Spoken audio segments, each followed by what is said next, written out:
Ray, the book contains a variety of characters. Can you take us through some of them? Well, yeah, there are many characters in the book, but I suppose the one that influenced me the most was my maternal grandfather, Dusty Rhodes. And he loved to play darts, but unfortunately when he was in his 70s, he started to lose his eyesight. And I took him to an optician, and they sat Dusty down, and on the wall there was a great big sign, you know, with all the letters on that they ask you to read out. And when the optician pointed to them, Dusty couldn't even see them. And on the top was a great big letter H. And he pointed to it and he said, "Can you see what that is, Mr. Rhodes?" And Dusty looked and he peered at it and he said, "Would that be a hoe?" Well, anyway, he had his cataracts removed, but unfortunately he got no sight except peripheral vision.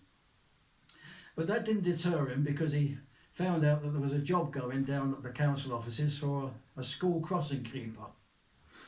And he'd been registered as a blind man. And he went down and he got the job. And we used to drive up Shibburn Road where the school was, and there would be Dusty standing on the pavement with his pole with the round stop sign on the top. And he'd walk out in front of the traffic and it would all scream to a stop.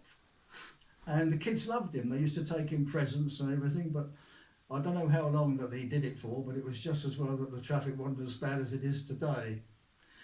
But on reflection, I wonder what health and safety would think of a blind person operating a school crossing. Well, another friend of mine, and a great character, was Jack Wells.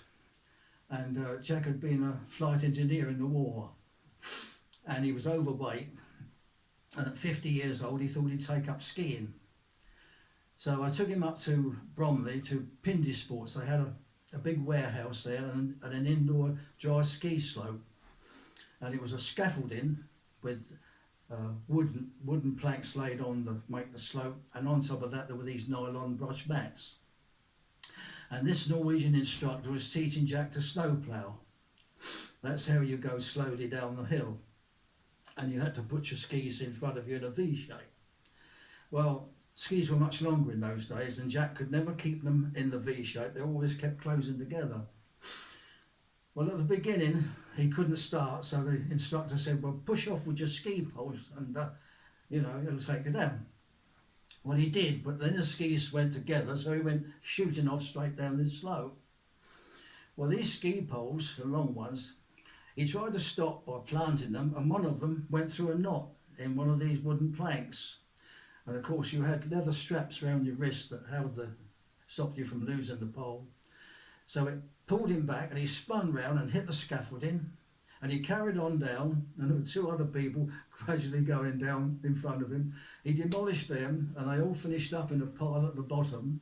There was a great big girder with straw all packed round it so you didn't hurt yourself. And there was a gallery of people watching, and they all were bursting with laughter. And anyway, Jack just got up, put the skis over his shoulder, walked back up again and started again.